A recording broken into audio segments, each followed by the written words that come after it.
And my aim here is to bend everything that we just talked about into cultural analysis, okay?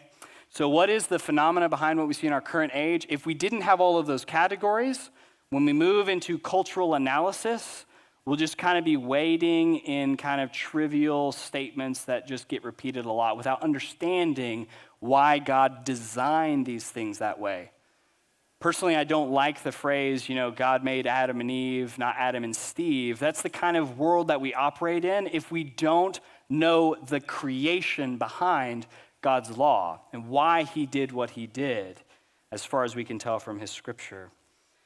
So at the heart of it all, at the heart of all sexual sin, at the heart of the corruption of God's good design is this: a degradation of the body-soul union, a subversion of the good distinction between men and women, and finally, an erosion of the covenant that's marriage. And I think that we can trace every single kind of cultural issue that we have at the intersection of sexuality, family, marriage. It all goes back to one of those three things: the degradation of the body-soul union, the subversive nature of how sin can affect the men and women, male and female relationship, and then finally, the erosion of covenantal thinking about marriage. And the reason I want to do this is I want to present to you the fact that the Bible is not mainly a book of thou shalt nots. I think a lot of us think that way, that the Bible is just it's a description of all the things that we can't do. And if we abide by what the Bible says we can't do, then we will see what we can do, right? We'll see what's left over, what God has left for us. But instead, what I want you to see is that Bible is God's self-revelation, wherein he's laying out a pattern of what the very best good is. Right? The very best good is. So to foreshadow, for example, the reason that pornography is evil, and it is evil, is not primarily because God forbids it, which he does explicitly. It's primarily sinful because it's a rejection of the Creator who created sex for something. Pornography is an attempt to dethrone God and put one of these three pillars in its place. And if that isn't enough, it destroys the humanity of the subject and the observer by severing the body-soul union. The person that is watching and the person performing the act is not acting as God intended. And that's not a word of condemnation. That's something we should mourn. The fall has ruined that for them. So when God is disposable to humans, the redemptive and creative nature of sex is not considered. That's why it was really important for me to start with our timeline. If we believe as people, as a society, that God is disposable, then a design is really irrelevant to us.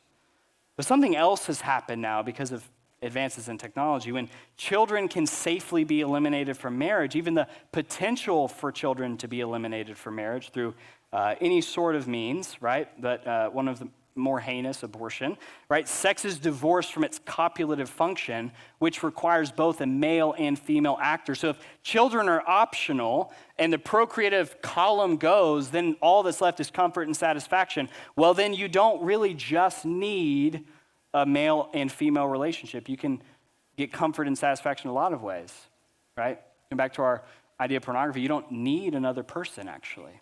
It's self-sex.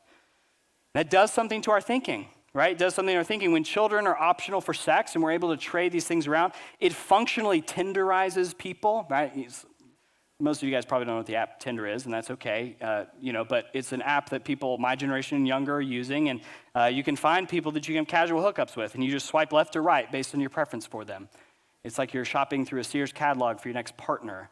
And what you're not doing when you're doing that is thinking of that person as a person. You're mainly holding them up as an object for your own pleasure. You're not thinking about how you can love and comfort that person. You're thinking about what will that person do for me. And as we've seen, sex ties creation of culture. The type of sex that we have will tell us the kind of culture we're going to create. So our culture of children-optional sex creates a world where the pursuit of self-comfort, self-fulfillment, rather than self-sacrifice is paramount.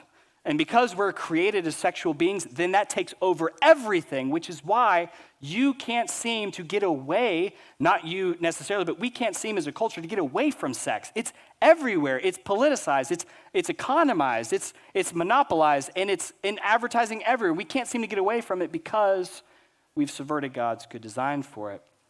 Without its three ties, which kind of hold it together, it is everywhere and it becomes everything. So let's take those three things, the degradation of the body-soul union, subverting male-female relationships, and the degradation of the covenant of marriage in turn, right? So the first is the degradation of the body and soul union. All human sin results from a distortion of creation. Romans 1 lays it out plain. The reason that people sin is because they exchange the creator for the created things, and they make for themselves idols. Although the attributes of God are clearly evident, they reject those and they create for themselves their own self-righteousness. That's the root of all sin. That's the root of all sin. And most sexual sin stems from contempt for God's intentions in his created order. So let's not just look at sex. Let's look at families for a second. Infants, the infirmed, and elderly are always under the threat of death now. So euthanasia and abortion stem ultimately from a disdain for the body, right? By severing the body from a soul, right? When we think of people as just bodies, not body souls, one can argue that the body is just hosting a soul. It's not a short link then to say, well, you know what? That person who's dying, we can kind of get rid of them early because that's probably good for them. That releases their soul. Once that sever, though, is complete, we make a case for abortion by arguing that the mind or the function of a soul in psychosomatic union hasn't developed yet. So what's in the womb is not really a person because it's not really a person yet, right? We make a case for euthanasia by saying that the body is no longer fulfilling its purpose and the soul desires to be freed from the body. That's different than DNRs and those sorts of things. Euthanasia is the sort of thing where somebody who struggles in depression in Belgium can go and say, I no longer want to live anymore. And the government says, okay, we'll put you to sleep. And you won't wake up. And that's how that plays out. And all of that's at the bottom of that, right? Let's look at subverted male and female relationships now. And I want to introduce and return back to complementarianism. I alluded to it earlier. I said we're going to come back to it. Complementarianism is a complementarian is someone who believes that God created humans, male and female, to reflect a complementary truth about Jesus. That's the bottom line in the meaning of the word. There's a lot of cultural conversation about it, and I'll just try to narrow in just right here. Okay, complementarians believe that males are designed to shine a particular light about Christ's relationship with his church, and that women are designed to shine a particular truth, a particular light about the church's relationship with Christ. And who we are as male and female is not ultimately about us. It's about testifying to a story of Jesus. Right? It's about telling the whole story of Jesus, and it's we don't get to determine what manhood and womanhood are all about. Our Creator does. I want to think about feminism for a second, and I'm going to offend a ton of people right now, and it's not just feminists, but also misogynists too. I'm coming for you as well. So in 2017, the Merriam-Webster's word of 2017 was feminist, and they defined the word as, quote, the theory of a political, economic, and social equality for the sexes, end quote. I would argue that's a blanched definition because I agree with that, and I'm not a feminist. I mean, if we're going to have equal justice before the law, which is commanded in Scripture, then we would see that. But undergirding feminism and all of their liberation movements to overturn these kind of orders is the belief that there's a structure of oppression which empowers the oppressor and harms the oppressed. And I would just offer that Scripture holds out a better vision than a competition between sexes. In a future questionable, we are going to actually pick up intersectionality, so you just have to tune in at another time. Misogynism now, let's go there too, because this is a subverted male-female relationship, right? A frequent criticism, and it's duly noted by me, of complementarianism that it causes misogyny. Misogyny is the despising or prejudice against women, and has no place in Christianity. The leadership that a husband provides ought not be one of domineering and ruling. The Genesis account doesn't have the male domineering the woman. It has the male and female working together to dominate creation. And so misogynism is exactly the opposite of Christ, sacrificial leadership that keeps the good of the wife in view as a joint heir to life with God, 1 Peter 3:7. Misogyny is sinful. And feminism is sinful, right? Both blaspheme the creative design of God. So when both people, when both are militant and both are seeking to overturn male-female complementary nature and design, both blaspheme the creative design of God. And I would offer that distinction, right, plays into another thing, right? We need to be careful to hold in tension both the fact that people sin and the fact that God has designed something as brothers and sisters, we need to hold one another accountable. We need to take care of one another, look out for one another, and see to it that no one is being oppressed or abused. It's quite simple. God cares about justice, and we ought to as well. Now, third, let's look at the eroded bonds of duty, right? The erosion of covenant in marriage. Right? Humans have a duty in marriage, right, which can be broken, right? Christian marriage in particular is not mainly about staying in love. Rather, it's about picturing something true about who God is. And that means that sometimes marriage is really hard. But if you don't believe that comfort, satisfaction, and procreation are part of the package, if you don't believe that you're telling a truth, it's very hard to sustain in a marriage where there is no affection, there is no love, there is no warmth. The fall affects Adam and Eve in such profound ways. While they were to love one another, the curse of the fall pitted their desires against one another. That meant in addition to the work they already had to do, they now turn against one another. It's in the curse. So the woman is set against the man, and the man is set against the woman, and we have made life because of sin very complicated for ourselves, and it's painful, and ultimately that causes the breakdown of marriages. And building on our theology we already discussed, you can think of some of the ways that the duties that Christians have towards one another, husbands seeking the best of their wives and wives seeking the best for their husbands, right? When that fades to the background, when that's not forefront, it becomes very obvious then why there's a breakdown of covenant love in both adultery and divorce.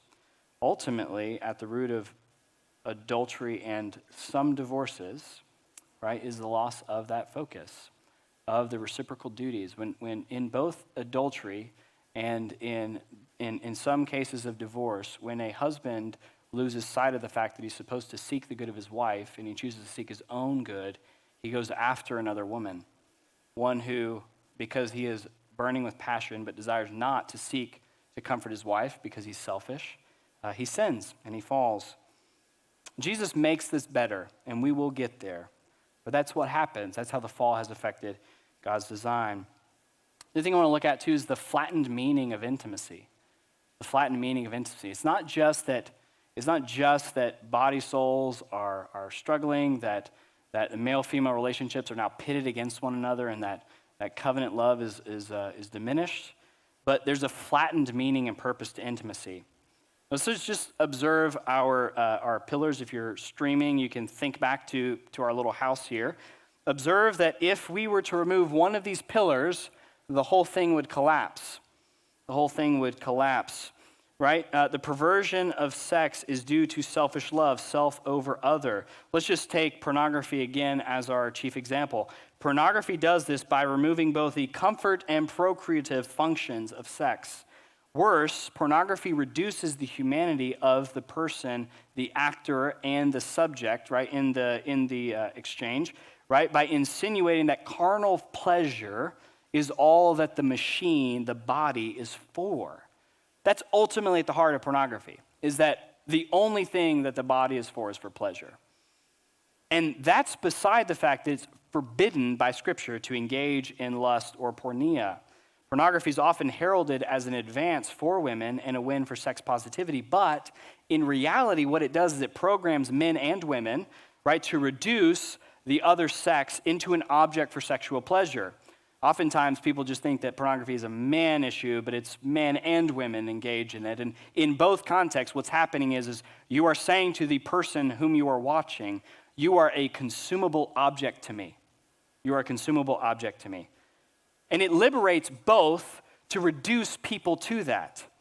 And it conditions men and women to receive instant gratification in sex and use the other person for their own gain. And there are other important issues at play here, whether pornography it also advances the abuse of women. It's extremely clear that it is an extremely abusive industry that needs to be, my personal opinion, needs to be eradicated and illegal. But I'm not advancing political views here, so just strike that from your memory. But what it also does, we know statistically speaking, it advances and complicates and expands sex trafficking. So when you're engaging in pornography, you're not only reducing and being selfish, but you are contributing to modern day sex slavery, right? And at the heart of it all is a commodification of sex. That is, the body that you're watching is something that you can browse in the same way that you can browse for a candy bar on the shelf. It's deadly to you and to that person because it reduces the human to just an object. In effect, pornography kills the people participating in it. You're not a human when you observe it and when you do it, right? In practice, right? Jesus makes it whole. But that's why pornography is not just forbidden by Scripture, just willy-nilly. Like, it's so destructive. Let's talk about another kind of perversion, homosexuality, right? If sex and marriage are about self-fulfillment, right, on what grounds then could anyone deny homosexuals the right to self-fulfillment? Society couldn't because it removed some of these pillars, and so they didn't. If sex isn't about children, then on what grounds could you insist that gender is immutable? If it's only about pleasure, then what does it really matter, however somebody feels their body ought to be, how they want to express themselves? The Bible condemns both homosexuality and transgenderism because it holds sex, marriage, and families together in design. Let's look at them in turn. Let's just look at Scripture's forbiddance of homosexuality. We'll take a few in turn. Genesis chapter 19. This is one what I'm going to do here is I'm going to put forward some texts. We're going to look at them. I'm going to anticipate objections, not just anticipate objections that I've researched, come across. I'm going to respond to those objections, okay? Genesis 19, Sodom and Gomorrah. God destroys Sodom and Gomorrah for their horrific corruption, including homosexuality. A lot of people point to Genesis chapter 19, and one of my objectives and aims here too, by the way, is to help you for when you pick up a book, you're like, oh, well, why are they making this argument? You can go back here and you can think, Zach helped me think through that. You don't have to accept my interpretation. Not everybody watching and listening is going to, but I hope to provide one answer for you. So people, when they read Genesis 19, will typically say the primary sin here was inhospitality, and they'll point to like Ezekiel 16 as evidence. And so compassionate Christian response here is this. Indeed, their sin was inhospitality, but the text proves their corruption by referencing their homosexuality. The text doesn't say they're inhospitable. It proves it by saying, look at how they act. This is the proof of their inhospitality. The men of Sodom proved their corruption in the same way that Paul will reference in Romans 1. We'll see that in a little bit. But then also, Jude 7 records the sexual immorality and the pursuit of, quote, an unnatural desire as a component part of Sodom's sin. So there's a counterpoint there that you may use. The sin is indeed hospitality, but the way that the inhospitality is proven is by their homosexual, or their attempts at homosexual rape. Leviticus 18, 22, and 13, right? These are in the holiness laws. Practicing homosexuality is called an abomination in this text. How do people who read this text differently than me kind of respond to this?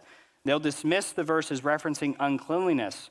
For example, they'll point to women's uncleanliness during menstruation. They'll say, this is an evidence, too, that this is in a larger context of this, right? Or they'll compare it to other really obscure laws like you shall not eat lobster. Beside the fact that we can eat lobster because God reveals that in the New Covenant, Peter, right, go, rise, kill, and eat. So the food laws are abrogated by God. The difference between, say, a menstruation law and a homosexual law in the text is one of order of magnitude, right? And in the menstruation uncleanliness, there's no condemnation of it as being an abomination. So after ejaculation, a man would have to go wash himself, but he is not an abomination, right? After menstruation, a woman would have to go wash herself, but that is not an abomination. There's a category difference in what Moses is doing. He's distinguishing by what is ritual cleanliness and then what is moral sin. And he's reinforcing the holiness of moral sin, that it is so heinous that it's called an abomination. Included in this are incest, those sorts of things. So some other ways to respond would be, of course, that Jesus reaffirms these multiple times by appealing back to Genesis, and we'll get to another case in that as well. 1 Corinthians 6 and 1 Timothy 10, homosexuality in those texts is listed as a sin. This is really important for you to consider. Because people will insist that the origin of the word is unclear. It has been proposed by some, John Boswell, for example, who is a professor at Harvard. It has been proposed that the word refers to cultic or male prostitution or homosexual rape or any relationship that isn't loving, monogamous, homosexual relationship. That said, the traditional rendering of arsenokoido, which is the Greek there, homosexual, is most faithful to the text, and I'll explain how in just a minute. It's a compound word that Paul creates from Leviticus chapter 18, where it's men and koida, togetherness, right, linked together. And what Paul is doing, he's alluding to Leviticus 18 in insisting that this is a sin. And where it gets complicated is the concept of homosexuality is rather modern. No one used the word before around the late 1800s when psychologists began to categorize, at the time, what they called sexual deviancies. And prior to that, people just said sodomy or those sorts of things. And so people will say that when you flatly stack homosexuality as a translation of arsenokoido, that's not the word that Paul meant, because they didn't have a category for sexual orientation. And to that, many people have responded, I think, quite well. Robert Gagnon has a great book on this called The Bible and Homosexual Practice. And he does a way better job of doing this than I can do in just a few seconds. But he basically says that it's quite clear from Paul's allusion to Leviticus 18 that Paul is trying to get at both all of what people are saying. So if they're trying to get at it by saying this is not covenant monogamous, it doesn't matter, because Leviticus 18 is the controlling interpretation there in 1 Corinthians 6. That's Gagnon's suggestion. I think that's helpful. But how should we respond to that? So that's how you actually should think about it. How should we respond to those challenges? Arguing over words, brothers and sisters, does not generate new birth. Okay? So carefully defining whether arsenokoido means homosexuality or not is not going to generate a new birth or repentance. So if you're engaged in those kind of conversations, or you're reading authors like Matthew Vines, turn the conversation back to the gospel. What is the implication of pick up your cross and die and be reborn? That is, your old identity is crucified, and you have a new identity. And that's probably the more profitable way to go. Romans 1, finally, unnatural relations. In this text, Paul gives homosexuality as evidence that the people are living contrary to God's design. And how do people respond to that? How would people that disagree with me respond to that? Well, they would assert that only condemns promiscuous homosexuality. They would say some people I've read said that he was referring to a cultural taboo, or he is condemning cultic male prostitution. So in some Greek, this is why early Christians were mortified at pagan practices, but some of the ways that ancient Greeks would worship their god would be to engage in male prostitution. Let the one who has ears hear. And that they would say Paul is referencing that because that is a type of pagan idolatrous worship when you engage in that act in the temple. And that's not faithful to what Paul's arguing. Paul is giving that act, the unnatural act between a man with a man and a woman with a woman, as evidence that they have overturned God's design. The whole point of that is God's clear attributes are known, and instead of submitting to those, you've overturned them, and now you're living in the most clear way in opposition to it, right? So you might respond like this, quote, because God created a man for a woman prior to the fall, the design was never affected by sin. So gender is not a creation of sin, it's a created good, and therefore it was precisely designed that way, so there is no unpromiscuous homosexuality because it deviates from the very good design of God. And then finally, I think this is really important to bring up. and to bring up right here, Matthew 19 and Mark 10, because in it, Jesus is reaffirming the male-female marriage between the two. In both Matthew 19 and Mark 10, Jesus is appealing to God's original design when questioned on divorce. And it's a pattern for us to follow, right? And because what we're saying is that gender is not a result of the fall. When Jesus says, you have heard, what he's saying is that this is good and true, and I'm reaffirming it in my own ministry. Of course, because he's the Word of God, and he said it originally to Moses, right? And that is a normative description because Jesus is referencing it. You've heard me say that multiple times, but it's really important that we get it. And I want to respond to one other thing that I've often encountered, which is what I call the red letter fallacy. The red letter fallacy. If you're familiar with old Bibles, they used to, this is personally, I think it's a heinous act, but to color certain words, the quotations of Jesus in red, in order that you would know the words that Jesus spoke. Now, on the face of it, that seems extremely helpful because you're like, wow, these are the words that Jesus spoke, and indeed they are. But what it implicitly teaches us is that there are some words that Jesus did not speak. And that creates for us all sorts of problems because God inspires the biblical authors, and Christ is himself the Logos to Theou. He is the Word of God. So every word in Scripture is his word, whether it's in red letters or not red letters. So when Paul is speaking, it's Christ's words under the inspiration of the Holy Spirit informing Paul's vocabulary. That's so critical. So if we fall into or we collapse into a red letter fallacy, you'll see Shane Claiborne red letter Christians all the time. If you fall into that, what you implicitly and explicitly deny is that all of the Bible is God's word, which in fact denies what the Bible testifies about itself, that it is inspired by God. Christians confess that, we believe that, and so whether a quotation is directly attributed by the gospel writers to Christ or not, each of the words originated within the mind of God, okay? So, and also, even though Jesus didn't literally speak in red letters anything about homosexuality, he clearly taught about marriage, and he clearly taught that it was between a man and a woman, okay? So, let's move on to transgenderism, and I want to be sensitive here too. Same reason about homosexuality and divorce and all these sorts of things, because these are, when we talk about these things, what we're affirming is that the fall has corrupted everything about God's good design and that we are experiencing the fall in our own ways. So some of you are struggling with pornography. Some of you are probably struggling with same-sex attraction. Some of you potentially even with same-sex orientation. Some of you might question whether God has made you in the wrong body. So again, just to reiterate, in encountering each of these sections, I hope that you're not hearing condemnation. We're trying to get after what God created and then how the fall has affected it, and then we want to get to how does Jesus redeem it. That's so important for me to get to. So we have a lot of work to do, and that's why we're doing it this way. So I don't want anyone to hear condemnation from the stage because there's an invitation to the good in Jesus.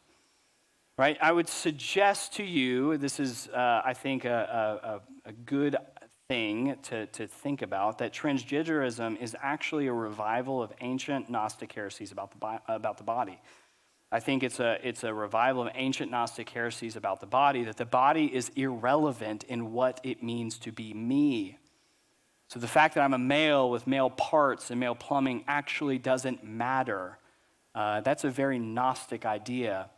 And it has been repeatedly encountered in all of church history because it's incredibly compelling to Christians.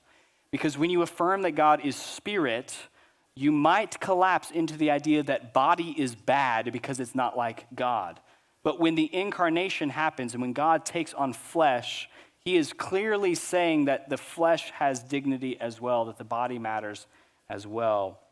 So then our sex is no accident. Our sex is no accident. I'm aware of sexual development disorders, and we'll get to those soon, but right now we're just talking about the fall in general. Our sex then is no accident, nor is it irrelevant. It's a critical characteristic endowed on each of us by God's will with his full knowledge and intent for our lives. Perhaps, in my mind, the greater and broader error behind transgenderism is the denigration of the body as this subject it's subject to the whims of its owner, that the body itself doesn't matter, and it's only a tool for me to use to accomplish the ends and means that I desire for it. Simply put, a transgendered person or someone experiencing gender dysphoria might say, this is what my body is, but I say that my body is wrong, and this is what I know myself to be against what my body says. So while feminism detached sex from culture, that there's no distinction between men and women, transgenderism reunites them in a way that pits transgenderism against feminism. Those two worldviews cannot live in the same universe. When you insist that it is irrelevant whether someone has breasts or not as to what their sex is, then when someone insists, in order to be a woman, right, I'm going to transition from a man to a woman. In order to be a woman, I would need to have breasts. Then those two are mutually exclusive. They cannot overlap in any way, which is why Twitter currently hates J.K. Rowling. Because J.K. Rowling is fighting for women's equality and justice for men around the world, equal protection under the law, and transgender people do not like her very much. That's a very polite way of saying it. Because in doing so, in arguing what she's arguing, she's insisting that femininity and the body of a woman is more likely to receive certain types of oppression than the body of a man that thinks it's a woman. And that idea is mutually exclusive. Those cannot exist in the same universe, and there's a lot of conflict. You can just go on the website, on Twitter, and just watch. There's a lot of hatred for her. So I want to respond in the same way we did to the homosexuals, complaints and opposition to biblical teaching and how they might respond to what I'm saying. I want to look at Matthew 19. So we're going to go back to Matthew 19. And so advocates of a transgender positive perspective within Christianity will often look to Matthew 19 as evidence of the full inclusion of individuals who would go through what some would call gender confirmation surgery, right? So the idea is generally this. Jesus in Matthew 19, when he says that some have become eunuchs, right? Some are born eunuchs, some have become eunuchs by the hand of men, that what he's talking about there is not celibacy, right? But in fact, a third sex. And the argument goes like this, because eunuchs were made eunuchs. So in case you don't know what a eunuch is someone who's had their sex organs removed. And generally it was men that would lose their sex organs in order to serve in a court. And the argument typically goes this way: because the man has lost his sex organs, we are admitting and acknowledging that the man is a sexed individual. He is what he is, he's burning with passion, so the organs with which he would use to do something need to be removed. And so that's what they'll point to say the fact that they had to be desexed to serve in a royal court indicates to us that they were in fact highly sexed. So there's no celibacy here, is how the argument goes. And in their minds, and it's consistent in their interpretation. In their minds, Jesus is abrogating Deuteronomy 22:5, and he's insisting that a third gender is now capable within the kingdom of God. By removing a sex organ, then there's no distinction now between men and women, and how one would signal that with cultural specificity. And so then there is now a third sex that Jesus welcomes into the kingdom of heaven, Matthew 19. So there's a significant challenge to that reading, though, and that is the fact that in the early church and in that context, they universally read Matthew 19 to be talking about celibacy. So especially in the very earliest days and ages. So in Justin Martyr's First Apology, which is a great book, you can find a PDF online for free. It's like from 100 AD. It's a great description of early Christian worship and practice, and it's just a great document to read, very encouraging. He references Matthew 19, and it's in the context of defending Christian sexual ethics, right? The fact that Christians were putting such an emphasis on marriage, they weren't engaging in cultic prostitution, they weren't engaging in the sort of things that the Romans thought were normal. Justin is appealing to Matthew 19 to say chastity before marriage and the permanency of marriage contra divorce. And this is his controlling thing. And he goes to Matthew 19 and he says that before marriage, people are eunuchs, and then after divorce, they are like eunuchs.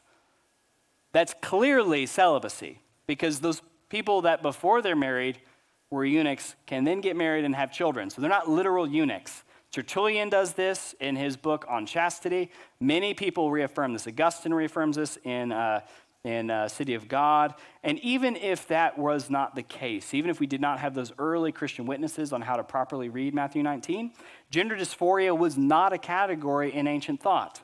So no one in ancient thought of gender dysphoria. Eunuchs were considered men even though they had lost their sex organs. So there was no category in the ancient mind for gender dysphoria. And so a man who lost his sex organs to become a eunuch was still a man. He just no longer had his sex organs.